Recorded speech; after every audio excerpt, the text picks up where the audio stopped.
Wednesday, 10 a.m. Eastern, alongside Ian Cameron, Donnie Rightside, Jeff Nadeau. I am Drew Martin. We're going to be hitting on all things NFL, Super Bowl, props betting, some college basketball, also some sports from north of the border with Ian Cameron. But guys, let's go right around the horn. Welcome you in. Starting off with Donnie Rightside. Find him on Twitter at RightSideVP, Mr. NFL. Excited to get his Super Bowl thoughts. Donnie, welcome in. How you doing today? Yeah, nice decompression there since Sunday. Still reliving the moments of the NFC title game, living large. You know, the t-shirts, the paraphernalia. You'll be seeing it all over SPR over the next week and a half with my shows. Got a couple hats, got a couple shirts. Really reliving the moment. Been a lot of fun. But hey, college basketball also just underway for me. 2-0 this week, 2-0 in the season. How about that, big man on campus? I got two wagers in this year in college basketball already. 100%, man. Need to tout that out. And the guy that he went to the game with, another Philadelphia Eagles fan here. So, Jeff Nadeau, find him on Twitter at Jeff Nadeau. He is the big man on campus. Jeff, welcome in. In the words of Gabe Morency, Donnie, settle down. All right. You got a long way to go to catch up to me. No, I'm only Yeah. kidding. Great start. Yeah, Drew, we didn't go to the game together, but it was nice to see Donnie Wright at the game. We had a great time. It was a great day for the city, and happy to be on the show here talking about Super Bowl. What is it? 55, I think it is. What is it? Who I knows? don't even know. Who knows? Whatever Super Bowl it is, we're excited to talk about it. Yeah, good stuff, man. And I saw your video there on Facebook. That looked like a lot of fun with the team running out. And also Oh, Ian great. Yep. Cameron. Find him on Twitter at Babano. Knows the NHL as good as anybody. Also CFL not too far behind. But Ian, excited to get your Super Bowl thoughts as well. Welcome in. Yeah, I'm excited for Super Bowl 52. I'm hearing all this hullabaloo that, hey, this is not as an exciting or interesting Super Bowl. I disagree. I think it's going to be a good one. You've got Tom Brady versus Nick Foles. You've got another like David versus Goliath type of situation here. Those are always the kind of Super Bowls that are intriguing. You want to see if the underdog's got a chance, and I think in this case they do have a chance. So looking forward to talking Super Bowl. College basketball, of course, is right in the heat of conference season, so lots of things to talk about. Yeah, we're going to be getting into a lot of props betting as well. But piggybacking off of what you just said, Ian, go right around the horn, guys. Do you guys think that it is kind of bringing a lot of eyeballs in? It's not East Coast, West Coast, anything like that. But it is Philadelphia, the New England market. You got Tom Brady thrown in there against kind of a newer type of quarterback. What do you guys think as far as the national media? How many eyeballs compared to, I guess, past recent Super Bowls? What do you think, Ian? I think I think it's going to be in terms of handle. There's already people from Las Vegas saying this is going to be a record handle for betting in the Super Bowl. I mean, it's going to break last year's record-setting handle for that Patriots Falcons Super Bowl. This people are across the board, guys, saying that this is going to top that. So I don't think you have to worry about lack of interest, particularly from the betting community. And I don't think you're going to have to worry about lack of interest from the public, just the mainstream community, the NFL fan community, even the ones that don't bet.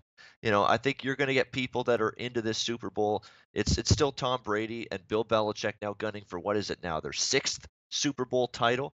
That's going to have people interested. People are fixated on dynasties. They love it when you got a team in the Super Bowl that is just a consistent perennial winner that's gunning for glory one more time. That's the case here with the New England Patriots. I don't understand this talk about how the interest is going to be down on this Super Bowl. I don't see it. I think it's a fascinating matchup. You've got this Philadelphia Eagles defense, which has come on like gangbusters. They've been pretty good all season, but I think they've taken it one step further here in this postseason, completely shutting down Matty Ice. They put him on ice, really, and the Atlanta Falcons in the divisional round, and then coming right back and just making Case Keenum look like cannon fodder on the road last week in that NFC Championship game. Very impressive stuff from the Eagles defense. I don't think there's many coordinators out there that have gotten less publicity, less accolades than Jim Schwartz. We need to throw him in terms of some praise for what he's done here with this Philadelphia team. And he showed what he did in Buffalo years ago. Rex Ryan turned Jim Schwartz's defense into a clown college show. Okay, when Jim Schwartz was in Buffalo, that was a great defense. It was a top defense in the NFL. He's doing that now with Philadelphia. He's got one hell of a scheming task, a coordinating task, and a game plan task ahead of him, trying to shut down Tom Brady and this Patriots offense, especially in crunch time, where time and time again we see Tom Brady find a way to put the ball in the end zone. I think that matchup alone in the Super Bowl makes it absolutely something I'm interested in.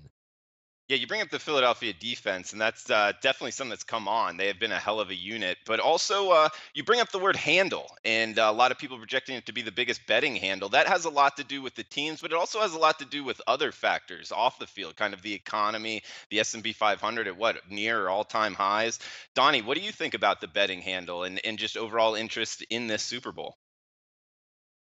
I think it grows every single year. I mean, you could probably have the Browns and the Bears in the Super Bowl, and you'd have a record handle this year. More and more people get involved in gambling each and every year, as opposed, I know you see, like, each and every state trying to go through the things, try to beat PASPA and get it through. That just brings record number of people in, whether it's office pools, just having fun. It actually doesn't even matter what the matchup is. I know the NFL cries, or you see all the people out there, no way they would want to have Jacksonville in the Super Bowl. Would you not watch the game? Would you not be at a party? It's a party day in the United States, and across the world when the Super Bowl is on. It doesn't matter what team. It's great that my team is in. I'm going to enjoy it even more. But I've never missed a Super Bowl. I've never not gone somewhere for a Super Bowl or sat back and watched the entire game. I'm a gambler as well, but just on even the common fan tunes in. So record handle should be there as well. And it doesn't hurt to have Tom Brady in the Super Bowl because it's like the Dallas Cowboys. It's the Yankees out there. You either love them or you hate them, but you're going to watch. Yeah, no, that's a good point. I mean, if Jacksonville's in there, who else is not going to watch it that would be watching it this time? That's a great point, Donnie. And also, you brought up the fact gambling's becoming more mainstream, so that's helping the handle as well. Jeff, anything to add on to this topic? Yeah, I think a lot of people also. I mean, I think Donnie makes good points about just the popularity of football in general, and it is like a modern day party day in the America here. But I think we also have a problem with the fact that both these teams are hated. If you're a neutral fan, who do you root for in this game? It's not easy to root for the Philadelphia Eagles for a lot of people. They see the things about the fan base. They see the things about this team just in general. And again, I don't know if they're like that storybook underdog that people like and want to root for.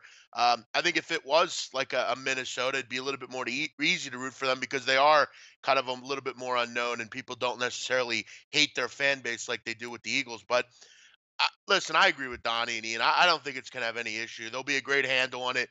It's a game where I think it's pretty even, other than maybe a quarterback. Other than that, I think I don't know that the New England Patriots have any better players than the Eagles do position wise, maybe other than Gronkowski, but we'll get into that. But yeah, I think it'll be fine. People will have interest. It'll be on in the background maybe for some people, but it'll be on TV, which is all that matters. Yeah, and you bring up the fact, pretty even matchup.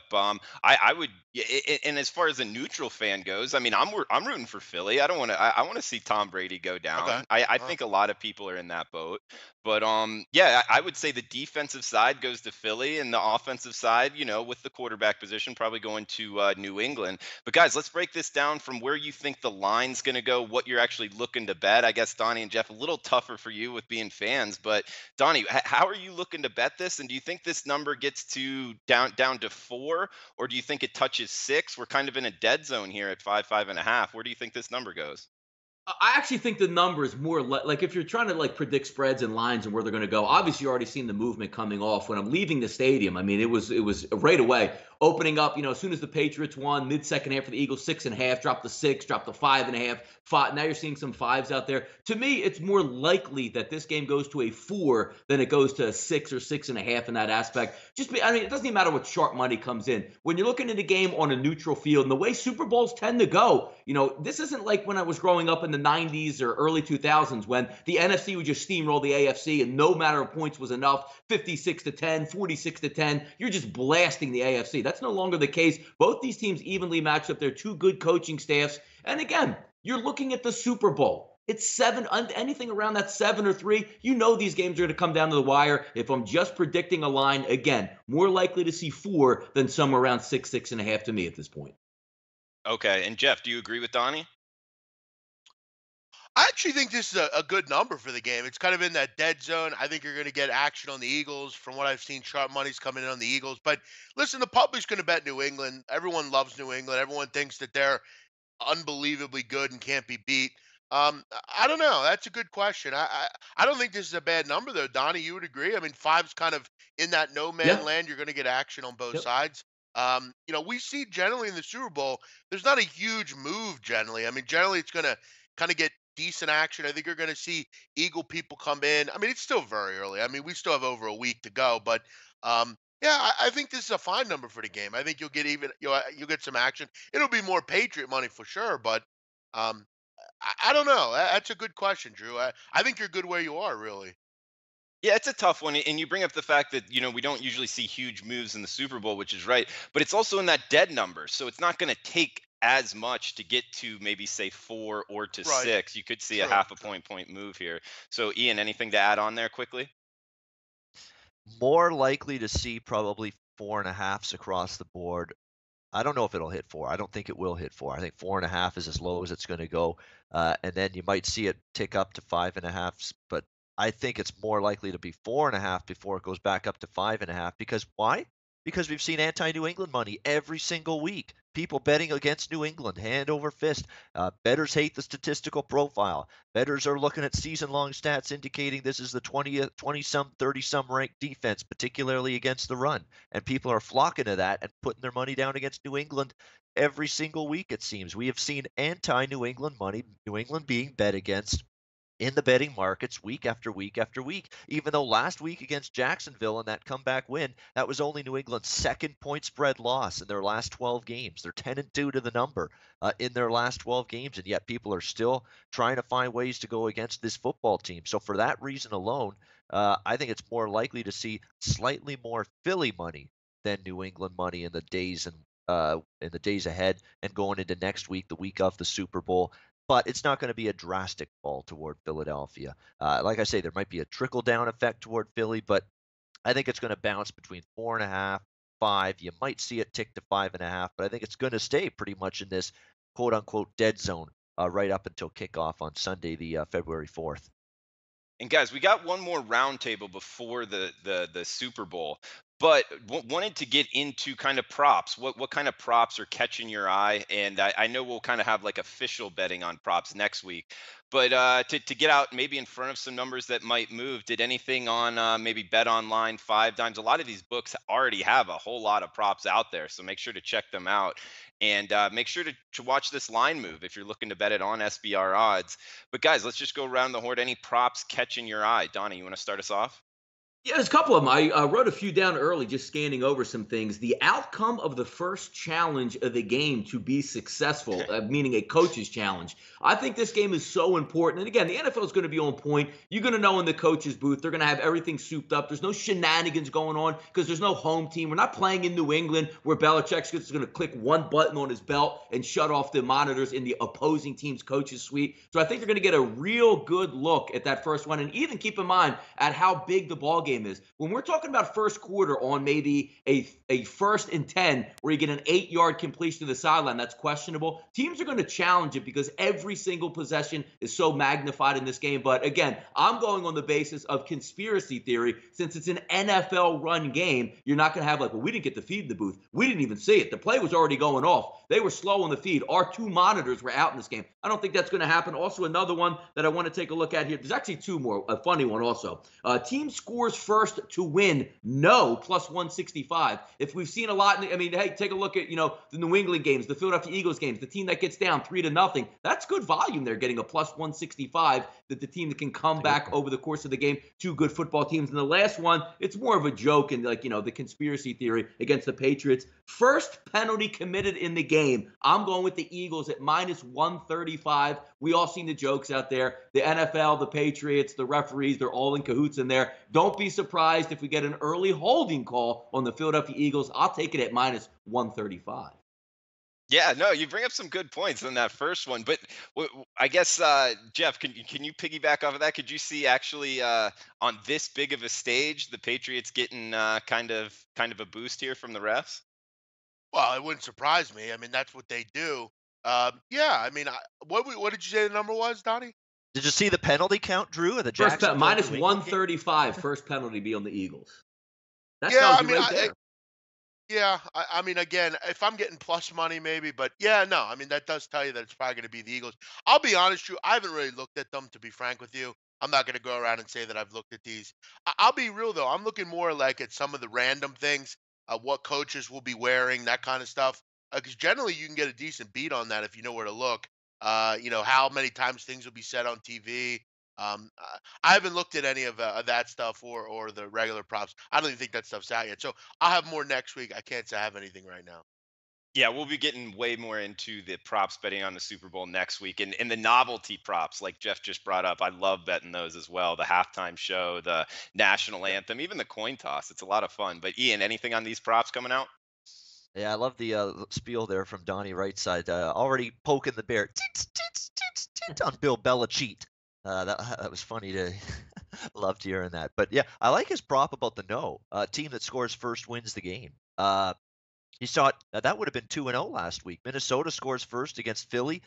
Jacksonville scores first against New England. No, New England scored first. They got the Yeah, field goal. Patriots Yeah, scored. 3-0. Never. Yeah, one. But the Minnesota game, there's a perfect example of that. So definitely something at that price, not a bad thought. I'm looking at over 4.5 sacks just from the props that I'm looking at right now. Because Tom Brady, you look at the numbers in terms of hurries and pressures and sacks that Jacksonville put on him last week. They were in that kitchen of his all game long, pretty much. And Philadelphia's got the kind of defense that can do that as well in this game. So I think they can get a sack or two. Nick Foles is the this is a big spotlight for him. And as well as he played last week, is he going to be a victim of maybe locking onto a receiver too long, hanging onto the football too long, and maybe taking a sack here? He didn't have much pressure on him last week, obviously, but you just wonder if maybe this week he's going to feel a little bit more now that he's at the big moment on the big stage of that Super Bowl. Maybe New England's rush, which did pick up in the second half. They were all over Blake Bortles in the second half last week against Jacksonville. I think they could get a sack or two. I certainly like Philly to get in on Brady maybe a few times. So over 4.5 sacks is something I'm definitely looking at. And remember, we've just got the very first props rolling in right now. Jay Cornegay and his staff at the Westgate in Vegas, they're going to have the props coming out tomorrow, the full list. Then it's going to be copied by every offshore book, the same procedure that we basically see year in and year out. So by next week on this show, we're going to have a lot to talk about. The long field goal prop, the Gabe Morency special. Can't argue with looking at that prop in this game. The long field goal, 46 yards or longer, yes, minus 150. You're indoors. Weather ain't going to be a factor. Gostowski, Jake Elliott. You can't deal with better kickers, in my opinion, especially for longer range kicks than that. You're probably going to be good for a long field goal. So if you like that long field goal prop, this might be your game here in Super Bowl 52. Guys, if you're Hey, liking the Drew. content, please give us a thumbs up. Yeah, what's up, Jeff? Just wanted to mention one other thing. I know over in Europe they'll make props for really anything. And I do know you can ask about props. I wouldn't mind seeing some props on, obviously, in the case the Philadelphia Eagles win, arrest numbers possibly. You could see some. I'm not kidding. I think the city's in for a real awakening if this team wins. I don't know that the Philadelphia Police Department's prepared for that. Um, you could see a lot of crazy things. I mean, we saw crazy things when they won the NFC Championship. Donnie, you would agree that if there's some sort of arrest number posted on how many people will get arrested, you got to look at betting that. There's going to be a lot of weird shit going on.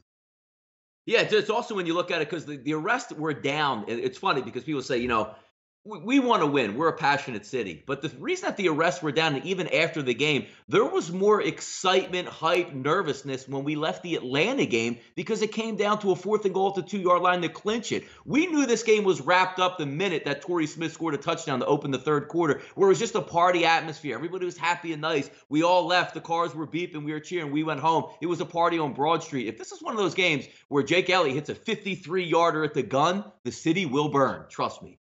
Yeah, I agree. What is it about Philadelphia? Did they just all build off of each other? I mean, we're just starved for a championship from this team. I mean, none of us have ever seen a Super Bowl. And, in this town, I mean, people are just nuts in general. People are crazy.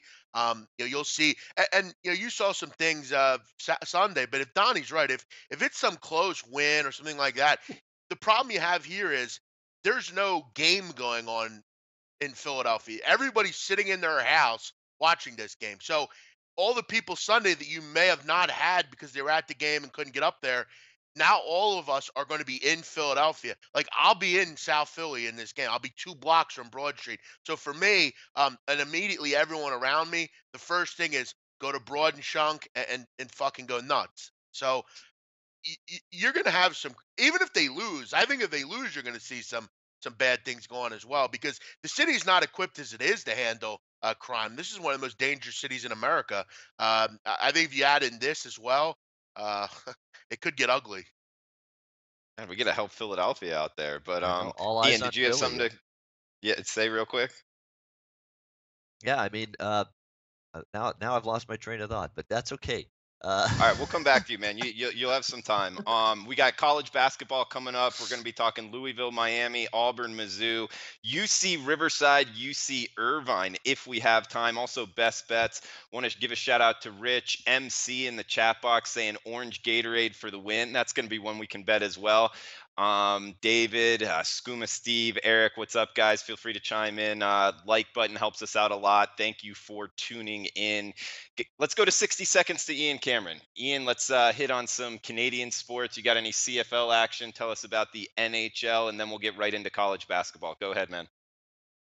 Yeah, actually, the thing is, actually, that I wanted to mention, someone on Twitter, very kind, said, "Great job, Ian, with the play-by-play during the betcast on Sunday night." Well, it's as close as I'll get to ESPN being in their booth, so or any booth, Fox, whatever. So I had to put my all into it. So thanks for that. But 60 seconds of Cameron NHL, one of those situations where we're getting close now to the All-Star break, which is this weekend, a much-needed break for me. I always like the All-Star break. I love handicapping and betting NHL, but you always like those few days where you can just take a break and regroup and get ready for the second half.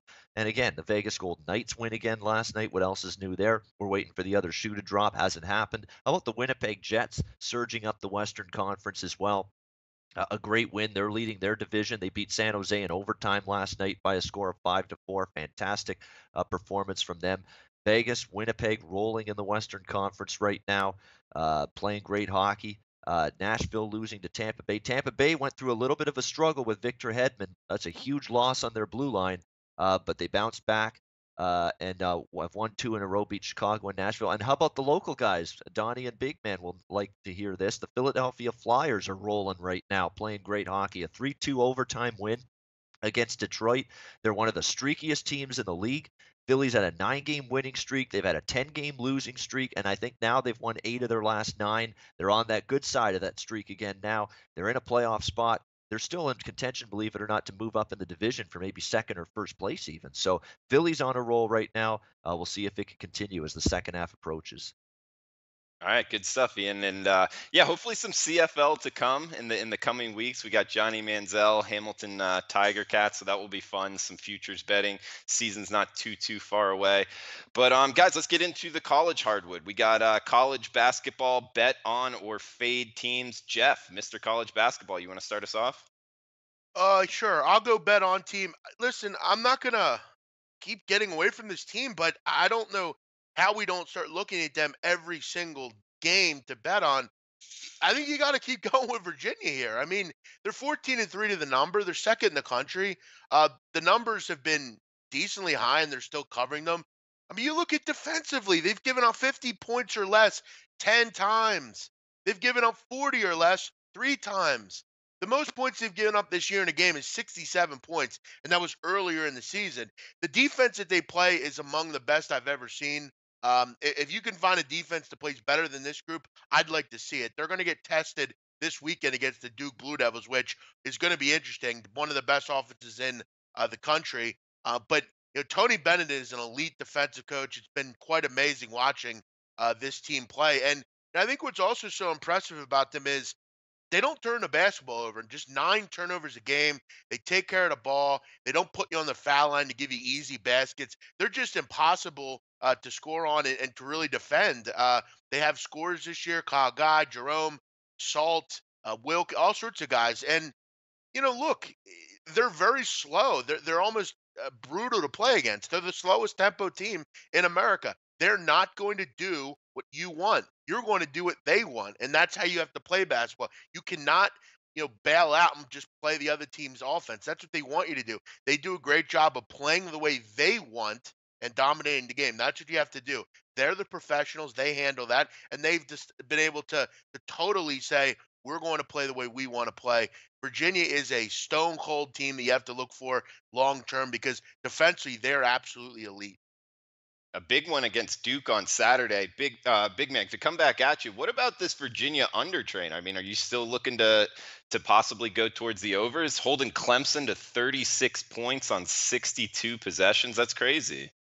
Yeah, 13 points in the second half for the Tigers last night. That's unbelievable, really. Yeah, I said to you yesterday on the bet buffet, I think going forward, I'm going to be a little bit more inclined.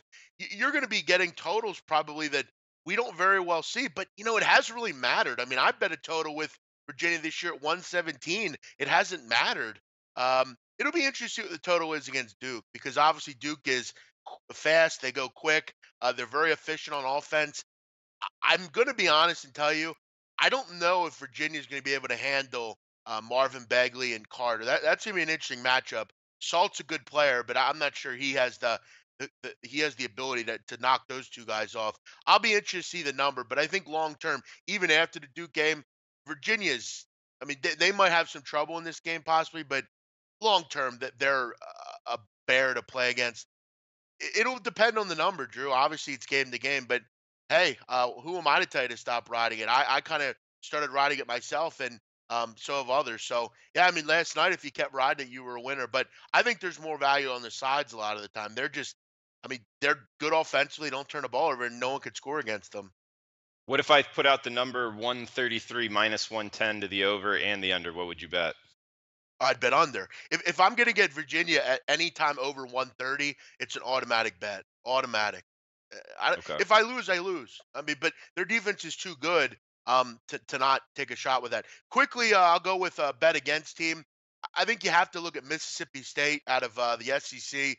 This team has had major trouble scoring the basketball. I know Donnie Wrights had mentioned to me last night about their inability to score, and he's right. I mean, they can't score, particularly in the half court. They've been awful scoring the basketball. They've not covered a game on the road this year, even after last night. They're 4-11 against the spread. And look, we talked about it, Drew. In the SEC, it's not getting any easier. I mean, you have a tough game every single night, and they just haven't been able to score with anyone else. They might beat like a Vandy, maybe a South Carolina, but other than that, they're just not good enough offense. You look at the last couple games, they've really struggled to put points on the board. And in this conference, that's not good. They're too slow. Under might be a good bet with Mississippi State going forward because they do play some decent defense. But betting on, it's hard to get involved with this group. Good stuff, Jeff. And Donnie, what about you for college basketball? You're hitting 100%. Where are you looking to go now? What teams? Yeah, yeah. And by the way, that was my last play of the season last night. So we end the season 2-0. We look forward to baseball. But Nice. on to looking at on to look at a bet on team here. I'm going to go keep it SEC in both bet on and fade teams there. We're going to go, and Jeff, I know, has brought up this team quite a bit. How about the Florida Gators out there, folks? Winners of 8 of 9. Huge win at Rupp Arena over the weekend, staking their claim to being the best team to me in the SEC at this point. Nice schedule going forward to mid-February. I mean, they look at about maybe 7-8 games until they go on the road at Tennessee for a real test. And then if we're looking in the SEC, Jeff knows what I like. We talk about it all the time, protecting the basketball. Number 1 in the in the SEC. And then if we're looking from an offensive perspective, number 1 in three-point shooting percentage in conference play. Give me the Florida Gators going forward. They play defense. They're good.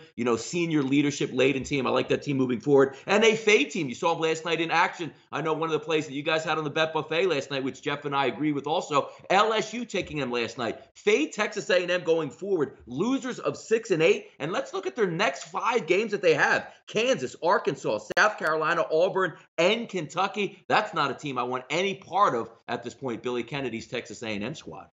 Stop No, good propping call Texas A&M up. They're not any good. I told you that, Drew. This team's not good. They're gutless. They're not any good. I'm sick of hearing about all these injuries. They're not injured anymore. No, they're not. When They're are we gonna see healthy. something?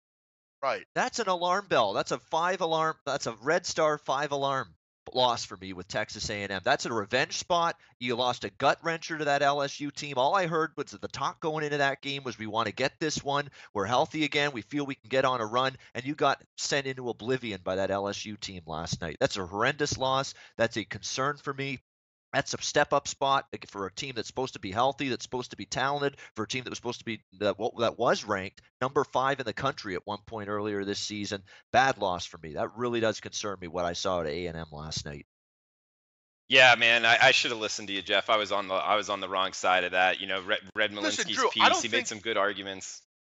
I don't think Go, it was a go ahead. bad bet though, Drew. I mean, you're right. I don't think it was a bad bet in that scenario. I just think going forward now, we have to realize that this team's probably not very good. I mean, that I don't think it's a bad bet at all last night that you made. I mean, who wouldn't make that bet? Like Ian said, in revenge, you And have they had a everybody great game. healthy. They had a great game on the Right. weekend too, going into that LSU Yeah. game, and they were healthy in that game. They had everyone back in the game prior to the LSU game. They played great, both ends of the basketball court. We thought, hey, maybe a rhythm and a run is coming for this A&M Yeah. team. No, they got stopped dead in their tracks last night by LSU. I Bad think loss. That concern. one thing Donnie mentioned with Florida, I think he's totally right. I think the Florida Gators have a lot of what it takes to get back to a deep run in the tournament. I've mentioned before, Egbunu, who is their best defensive player, he's been out, he hasn't played a minute this year. I am a little concerned, though, about his return. From what Mike White has stated, I don't know that he will be back. I've seen a lot of concerns that every time he tries to give it a go, he bruises up and has some trouble. I don't know that I just sit and wait for him to get back. It could be a trouble if he doesn't come back. They don't have a huge amount of depth in the front court. They need to get healthy, and they've still, even without being healthy, with most of their bigs, been able to really do a good job. Yeah, Florida's Mike White's done a great job, even with all the problems that they've had there. Ian, you wanna head us up with a bet on or fade real quick? Yeah, bet on team, and actually my bet on teams from the SEC as well. And boy, I love teams like this. This is smells and looks like my St. Louis Billikens run that I had last year betting on this team, a team that was a floundering, miserable failure early on, finally find a little spark, a little light at the end of the tunnel, and they go on this incredible point spread run. I'm not sure it's going to happen to that extent with this team, but I think you're going to be able to make money with them, as I did last night with them, the Vanderbilt Commodores. They found just a little bit of a spark here, finally. Two straight point spread covers, beat LSU at home, hang tough against a very good Tennessee team on the road last night. Now, the Matthew Fisher Davis injury we know is huge for this basketball team, but what I liked from them last night and why I think Bryce Drew is capable from a coaching perspective of navigating their way through that injury is you saw this team really start to dig in defensively a lot more these last few games. And I think they're going to have to do that if they bring that hard hat on the defensive end of the basketball court. I think you're going to see Vanderbilt be able to stay in some games, and they've been devalued by that horrendous 1-14 ATS start to the season so much. It's devalued them so much in the betting markets that now you're going to get this value in the number game in, game out, I think, moving forward with Vanderbilt, just like you have the last two games against LSU and Tennessee. So Vanderbilt a bet on team for me. You've still got Roberson in there. You've still got Riley LaChance in there, guys that can help pick up the slack for this basketball team in the short term. And on the flip side, bet against team for me, going to the Sun Belt with this one. I don't know what's happened to UT Arlington, but it's been an absolute disaster in terms of what's happened to them in conference play. This is a team that was talked about as one of the better mid-major programs in college basketball early in the season, and early in the season they were playing like it. They had some hard-fought, tough games against Alabama. Tough teams on the road that they had to play early in the season. Tough schedule, and they navigated their way through it well enough, but seen the bottom fall out just a little bit for Arlington in conference play. Not very mentally strong. The defensive play has not been very good. Even offensively, they've fallen off a bit. Scott Cross sort of lost his way a little bit with this basketball team in terms of coaching them up. So Arlington in a real bad way right now. And of course, because they were so good early on, they're now an overvalued point spread commodity, and that's why it's harder to cash tickets. So I'm looking at Arlington as my bet against. Guys, let's break down some games for tonight, see if we got any bets on some big games, and then we'll get into best bets to give everybody, I guess, what is the possible best bets tonight. 737 Louisville, Miami. How we betting this big ACC matchup? Jeff, start us off, man.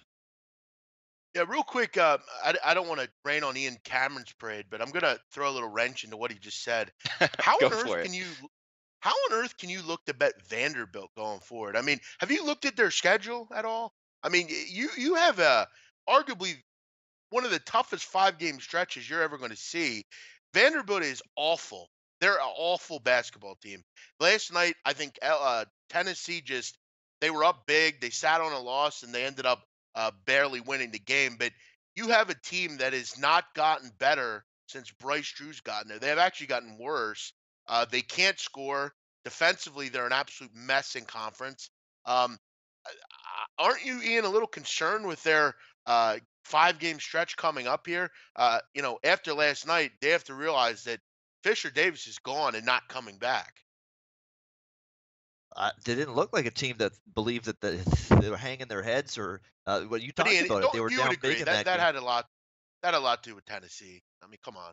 They could have, Do but you you're going really? to be catching a bunch of points in this game, in these games coming up. This is a tough watch. This is a gauntlet coming up for Vanderbilt. There's no question about that. But it's going to be factored into the number that they're supposed to be, quote unquote, outmanned in these basketball games upcoming. They're going to be catching a lot of points. I'll be, at least in the next game, they're on their schedule. I'll be looking to back them there. If they lose, so be it. Then we get off the train. But we had a winner with them last night. We roll with them with 2-point spread covers in a row until they lose at this point. We'll see. But I Man, believe that Vanderbilt has got some competitive backbone in them based on what I saw last night, even without Fisher Davis. Huge injury, no question, but I think I they've hope still you're right, got bro. that compete level in them. We'll see. I hope you're right. But as far as in this game, yeah, Drew, I like Miami. I think they're a team. I have them at 50 to 1 to win the tournament. I think if they continue to get Huel to play well, they need to get something out of Jaquan Newton. Jaquan Newton has been basically MIA all season. I don't know where he's been or whatever, but he needs to get going. They've had good play out of Brown and Lonnie Walker. They've been very good on the defensive end. I just think the bugaboo for them has been, and why I can't really get involved with them game to game is their inability to make free throws. I mean, they're shooting it at 64% as a team. You look at it at home, they're only making 62% of their free throws, and that's just not something that I'm looking to get involved with from a betting perspective. For me, free throws are absolutely huge in the end of a game. And I have a rule that I'm just really not looking to bet on you if you're under 70%. And in this case, you have a team in Louisville who's very good from the line, and has, played better on the defensive end. So I'm not too involved with this game just because I don't want to back Miami. And at a number at 4, you're gonna have to make free throws at this end of the game to win it, to win by 6, 7 points. That This is not a betting profile that I'm looking to get involved with. They can't make foul shots. Okay. And yeah, thanks, Ian and Big Man, for that little discussion on Vanderbilt. I've never been so excited to watch a 2 or 3 win team going forward in the next couple Yeah, weeks. But exactly. It'll be You're going to want interesting. to watch now. Yeah. Yeah. Donnie, what about you, man? What do you got for bet on or the Louisville Miami game? Yeah, just looking at simple. I mean, Big Man touched on it there. If you're looking at the ACC, which has 14, 15 teams in the ACC, Miami comes in 12th in efficiency versus Louisville's number 3 in efficiency. That's really what it comes down to. If you're looking from a 3, I like to look at advantages in games, especially when they match up in conference. The ability for Louisville to shoot the 3-point shot versus Miami's ability to defend it, both lining up in the high 30s in that range. It's 4 points in this game. I'm going to say it's going to be come down and close. That's what Miami likes to do in this game. Is it a game that I love and I'm going to be getting involved with? Probably not, but if you're going to look right now, BetOnline showing a +4. I'm going to lean on the underdog Louisville in this situation. I'll take the +4 here. Okay, so going with the road dog here, and Ian, what about you, man? Yeah, you show me this matchup and this point spread before Christmas. I'm just absolutely hammering Miami, laying the points here in this game. Absolutely hammering it. But let's give Rick Pitino and this Louisville team their due. I mean, they're on a nice run. 5-1 against the spread. Their last 5-1 straight up. 5-1 against the spread. Their last 6 games. They're peaking now. They're playing some of their best basketball of the season. They've crushed Pitt at home. Their only loss during the stretch was a 5-point OT loss at Clemson. They won outright as underdogs at Florida State. They won and covered at home against Virginia Tech. They won outright as underdogs on the road in overtime at Notre Dame. They beat BC last game. Don't cover that, but they're laying 10. They're not laying 10 here. They're catching points. Yeah, I mean, I'm a lot less reluctant to go against Louisville now than I was a month ago. I still think Miami can be the better team here, but again, we've seen a lot of inconsistency problems. We saw them cough up a lung and a big lead against Duke in their last home game. I still would. I'm trying to make a case for Miami, but 3.5, 4 is tough. I mean, you're seeing this team struggle at the free throw line, 63% shooting at the free throw line. That's a massive concern for me. So, but like I say, a month ago, I'd like Miami. Tonight, I lean slightly Miami, but I don't like it right now, especially with Louisville peaking at the right time and playing their best right now. Yeah, Hey, not Drew. only do I like what Big Man, yeah, go ahead. No, finish up your comment. I just had something on something else. No, I was just going to say, I like your comments here on Kelly Rowland. I agree with you. Also, the free throw percentage with Miami. It's always tough to bet on a team that can't knock down free throws in this price number. And just wanted to actually go to you on the Auburn Missouri game, get whatever you were going to say. Plus, say, Auburn Missouri, both of these two teams knock down free throws. So, does that affect how you would bet this game from a totals perspective? Yeah, real quick on going back to bet on or bet against. I failed to mention last night. I know a lot of people were probably asleep when this happened or weren't able to watch it, but I mean, I think if you're continuing to bet UNLV, you have to relook at what you're doing. This team just finds ways to not cover numbers at the end of games. It's really amazing. And if anyone saw last night the hijinks in that game, if you had UNLV last night, my salutations to you. But I think you had to blame yourself. This team is 5-20 on the road over the last 25 road games. They haven't covered a road game this year, and they're 0-5 in conference, now 0-6 in conference against the number. This team just finds ways to lose. They're a horrible defensive team. They just find ways to not cover. And in a country or in a state and city that's so synonymous for gambling, I had to think a lot of people last night lost on the Running Rebels. This team is just an absolute mess right now against the number. So if you had that, I'm sorry for you. You didn't deserve the way they should have covered and didn't. As far as Auburn, I know you're a big fan, Drew, of Auburn, and I got to tell you, I am too. This team does a lot of things well. They make their foul shots. They're good from three. They play a high tempo as to get kind of out of your element. And they're an underdog here at Missouri, a tough place to go and play. But I think they're prepared for this game. All year, Bruce Pearl's been able to get this team ready to go. They've been really good on the defensive end. I think a big difference, which you generally don't see with a team like Auburn, a team that kind of goes quick. They've been able to get back and play defense, and they've done a nice job against the number. Missouri, I like. I still think they're a little out of order since losing Blake Harris and obviously with Michael Porter. That was a bit of a surprise. But, all year they've been able to kind of piece it together. My big concern right now for this Missouri team, they've hit a real wall on the defensive or offensive end. They're only shooting it at about 40% over the last 5 games. Really have kind of struggled in conference. But I'll tell you what, they've been able to still play defense, stay in games with their foul shots. This is going to be a great game. I don't know if there's a ton of betting value in it just because both these teams are high level. Both these teams kind of have some things that the other team don't do well.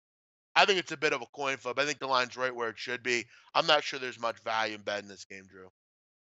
Okay. And Donnie, do you have anything to add on in this Tigers versus Tigers matchup in the Yeah, SEC? just from an interesting look at the game, you bring up tempo. What Auburn #1 in conference in tempo, and then you're going to get all the way down to Missouri last in tempo. Styles make fights in this one. I like to lean towards a team that's a little bit more up tempo and forces turnovers, which Auburn does. They both make their free throws in this, but as big man talks, we preach it all the time. Same thing around. Sometimes when you look at a line, you say, "Man, I don't really know if this makes too much sense." To be playing as Auburn as an underdog on the road. So if you're getting +1, +1.5, you say, hey, you know what? I just think Auburn's the better team here. I get that. But sometimes you look at those lines right there, it makes you scratch your head a little bit.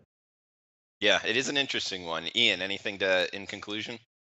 Yeah, Missouri's had a tough time on the road in SEC play, other than beating South Carolina. But home, actually, they've been pretty good, and I think that could be a reason why Missouri's getting a little bit of home court respect here in the price, laying 1.5, 2 in this game. Their only home loss to Florida, 77-75. No shame in that because Florida's been playing good basketball for a while now. They beat Georgia 68-56 at home. They beat Tennessee 59-55 at home. So this has been a good home court. It's held up for Missouri, no question. I still think Auburn, they'll play them better. I'm not going to get involved in this game, but yeah, you can make good cases for both sides. If Missouri wins this game, it's not going to shock me. This team on home court has been very, very comfortable. You look at them on the defensive end of the court, they're holding teams to 39.7% shooting at home, just 62 points per game allowed for Mizzou, 38% shooting. So they've been really stingy at the defensive end of the basketball court on this floor. I wouldn't sell Missouri short. I really wouldn't. I think they have a chance. I think Auburn, too, they had that great extended run. They finally lost at Alabama, and they needed a furious rally to beat Georgia. They got off to a horrible start in that game and needed a second-half rally and comeback to get the win and the point spread cover. Able to do it, and I like what Bruce Pearl and Auburn's done. I just don't know if I trust them here in this spot. Not a game I'll get involved with, but good one to watch. Okay, we got Nelson in the chat box saying he's on Miami tonight when we were talking about that one. Also, guys, yeah, feel free to chime in. We got one more game we're going to talk about on tonight's tonight's card. Maybe a little bit of a degenerate special. It's part of the night slate, 10 p.m. Eastern tip.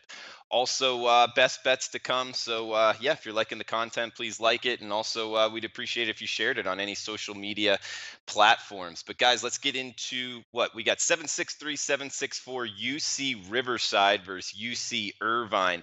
Irvine laying 10.5 at home, 131 the total. I'll tell you guys, Riverside, what they changed coaches about 5 games ago, had a little bit of an under trend. Would you guys kind of factor that in to maybe betting this total towards the under on 131? Big man, any thoughts on this one? Yeah, I definitely think when UC Riverside plays, I think it's important that you maybe consider the under just because this team is so inept at scoring and defensively they do a decent job. And UC Irvine's generally been an under team, but the concern I have with that is UC Irvine's been quite good offensively this year. Russell Turner's team is, look, they lose Luke Nelson last year. They still have done a nice job scoring the basketball. And look at home. I think they're one of the better teams in the Big West. Dennis Cuts, I mean, he hasn't had any success. This team has lost 7 games in a row. They're not a particularly good rebounding team, whereas UC Irvine's among the best teams in the country as far as rebounding the basketball. I would probably look to lay the number here with Irvine. This Riverside team stinks. They're poor. They're bad. They can't do anything right. The coaching change hasn't fixed anything with this team. I mean, you look at, I mean, their wins. I mean, again, they beat Cal in the first game of the season. Good for them. But then you look at the rest of the wins: West New Mexico, Air Force, California, Merced, a Valpo team without Tavon Walker, and then Air Force, like I mentioned. I mean, just not a ton there. They've lost, like I said, 7 in a row. Many of those games were decently close, but now you're facing the best team, probably, or one of the best teams in the conference, and I don't think it's going to get easy on the road. I actually like Irvine a little bit more than most people do. I think by the end of the year they'll be right up there in the conference. And Donnie, I know this is kind of an off the wall game, but kind of a late night one. People might be betting it. Got anything on this game? Yeah, and neither teams get to the free throw line, quite a bit here in this conference. But the one interesting thing when you look at UC Riverside on offense, I don't know if I'd ever seen it when we were scanning this game when you came up with it last night. They shoot 38% from 2-point range. I mean, just think about that. That's layups. That's 10-foot jumpers. That's, breakaway dunks. 38%, and that's just in conference. If you look at it over the scheme of the entire, NCAA, I believe they're around like 330th in 2-point field goal percentage. The one thing UC Riverside does do well, and even in conference, is shoot the 3-point ball 39%. But I don't know how. I mean, I get they're good from the free throw line, but I'm not backing a team that shoots 33% in conference from 3 and 38% from 2. Where are the points coming from? Yeah, it's a good question. Ian, anything on this late night special? Well, what coaching change in terms of giving them a spark? I mean, this coaching change has not given them any sort of spark whatsoever. Riverside, they're on a 7-game losing streak. They've covered 2 numbers during that stretch, and only because they were catching a boatload of points. I mean, this coaching change has clearly not done anything to spark this Riverside squad. You look at the last 3 games and 4 games, 57, 65, 68, 57 points. And as Donnie mentioned, their last 5 ball games, how on earth are you only shooting 36.3% from the floor? I mean, just absolutely horrendous shooting numbers. So that's the tricky part. Now, the good news for Riverside is they're slightly better free throw shooting team, and that's a concern for Irvine laying this kind of number here in this particular game. Again, you need a team that's proficient from the free throw line. That's not exactly Irvine here coming into this game. And then you start to look at Irvine laying bigger numbers. It's been a little bit hit or miss for them. They've been decent at it. They did cover their last time laying a number of this size on the road against Northridge, 71-54. So, it's a game that could go either way. It really does feel like a coin flip. I think it's going to be tough to back Riverside just based on what I've seen. Probably if I had to give out a lean, I'd say Irvine, but not even close to making my betting radar tonight. And when you bring up the coaching change, just wanted to say kind of why I brought this game up is because 4 of their last 5 games have gone under the total. So not necessarily spark as far as winning the games, but maybe a change in pace, something that I try to look at whenever there's a coaching change. Like, are they changing anything in practice, anything going into the game? So with 4 out of 5 going towards the under, that's what I was thinking for my best bet tonight, going UC Irvine, UC Riverside under the total. So that's what I'll have for my best bet. I'll start us off on that. Guys, you want to go best bets tonight? Ian, Cameron, you want to start us off? Back at you. Yeah, I'm going to go to the pucks because the last couple college basketball ones have not worked out. Let's go to hockey. We got Toronto, Chicago tonight, the NBC Sports Network game, national TV game. You can get Toronto now an underdog, plus 105 here in this game. And I'm going to make a case for the Leafs in this game tonight. Toronto plus 105. Look, Chicago's been disastrous. Don't be fooled by the 2-0 Tampa Bay loss the other night. They got outplayed badly in that hockey game. It's one of those situations where they couldn't finish their chances. They got slaughtered at home by the New York Islanders, who were really sputtering before that. 7-3, Chicago losing to the Islanders at home on the weekend. The team's got issues right now. Toronto obviously has lost a lot of games recently, no question. Their only win recently against Ottawa, 4-3. But they played a good game against Colorado the other night, a red-hot Avalanche team that was in the midst of a 10-game winning streak at the time. They lose 4-2. Just think we're seeing some more signs of positive play the last couple games from Toronto than we are Chicago. Now you can get them at an underdog price. So we're going to look at Toronto here, plus 105 in NHL action, my best bet for the round table show this week. So plus 105, and I'm looking at the SBR odds screen right now. We got a minus 121 at Bet Online. So would that still only be plus 105? Is it 10-cent line? Yeah, plus 105 at 5 dimes. Okay, plus What are you 105 at looking at, 5 Jeff? times. I'm on. What's that? Plus 105 at 5 dimes. Yeah, Okay, it's plus 105 at 5 times on yeah, Toronto. I'm on good UC price. Irvine, UC Riverside under 132 at UWager. Donnie, what do you got for best bets? Yeah, we'll keep it football here. I've been scanning that and the college basketball card enough to give out a play that people are going to want to put their money on. I'm going to keep it at the first one. I've already bet this on Bet Online as well. One of the good things about doing prop bets, a lot of these companies, which again, when you check sportsbookreview.com, you can build your own props. At a lot of sites are going to be checking those out. But I love the prop bet already. Outcome of the first challenge to be successful. Already took it for one unit at minus 120. I just think it's going to be clear. It's going to be a high pressure situation. All coaching staffs, all hands on deck. We're not, paying attention to something else. Coach is going to be scanning those replays there. I think that first challenge will be successful. One unit, which is $120, risking to win 100. I'll take that as my best bet of the week, and we'll add on as we go here. So minus 120 on first coaching challenge outcome to be successful. successful. Yep. Nice prop. I like that one, Donnie. So you'll have two, I guess, going into the Super Bowl because your best bet won't be until the Super Bowl. BMOC, Yeah, we'll what load up about on it. Yep. Okay, BMOC, what about best bets for you, man? Yeah, I'm going to stick with something afternoon here. I'm going to go to England into soccer, the Football League Cup, the Carabao Cup. This is a chance to go to Wembley to take on Manchester City in the Carabao Cup final. This is the last chance for Arsenal Football Club to get any sort of hardware. They're out of every other cup. The only chance would be to win the Premier League, which they're not going to do. That's impossible. So I'd imagine today, for me, I'm going to look to Arsenal Football Club. Now, it's important that you make sure you get the right bet here. I'm going to take Arsenal advances to the final. That means after everything is said and done, no matter if it goes to extra time, shootouts, 90 minutes, whatever, as long as Arsenal wins, whether by any method, they're going to win this bet. So Arsenal advances at plus 110. I just think in this match, you got Arsenal at home. They have only lost one time this year at home, which is very good. They've been very good at the Emirates, winning 14 of 18 competitive games. I think with Mesut Ozil in the team, with him there, it's like having LeBron James. He just makes everything go for this group. He's very important to the club. I know people will point to, well, I saw Arsenal in the news. They got rid of their best striker. They still have plenty of options.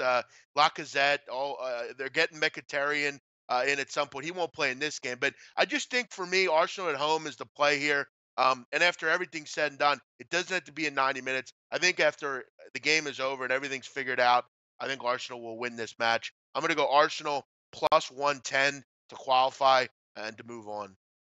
Okay, and thanks for explaining that, Jeff. And just to follow up, so they can't draw. They have to either win or lose. Correct. If this game is 1-1 at the end of 90 minutes, this is a cup match. So basically what that means is it's the final leg of a two-leg match. So basically there's shootouts and extra time allowed in this sort of match. It's like a tournament. In regular Premier League games, at the end of 90 minutes, it would be a draw. In this kind of game, in this kind of match, they would go to extra time. Now, our bet would still be good as long as by the end of the match, Arsenal wins, whether by shootout or whatever, we would win. So yes, no draws are in this game. Okay, good stuff there, big man. And to just segue, Donnie had his bet as far as the outcome of coaching challenges, and Nelson in the chat box asked a great question. You get a push if no one challenges? Question mark. Donnie, do you want to explain that, because it is important around this time of year, especially prop betting with the Super Bowl, to know all the little rules like that. Do you get a push if no one challenges, or do you lose your bet? Yeah, no, it would be a push if nobody challenges. It's the same thing if you said, coming in the game, LeGarrette Blunt's first rush would be over 4.5 yards. Well, he has to actually have a rush to actually win that bet. It's the same thing would apply. And keep in mind, folks, it's a coach's challenge. This isn't a challenge that's going to be brought down by the booth on a touchdown scoring play or under 2 minutes. It must be a coach's challenge to be valid, and you must have at least one challenge in the ball game to cash this bet. Otherwise, it would be no action. All right, good stuff, guys. This is the SBR Betting Roundtable. We'll be back next Wednesday, same time. For Ian Cameron, Donnie Rightside, Big Man on Campus, I'm Drew Martin. Thanks for tuning in. Thank you. Thanks, everyone.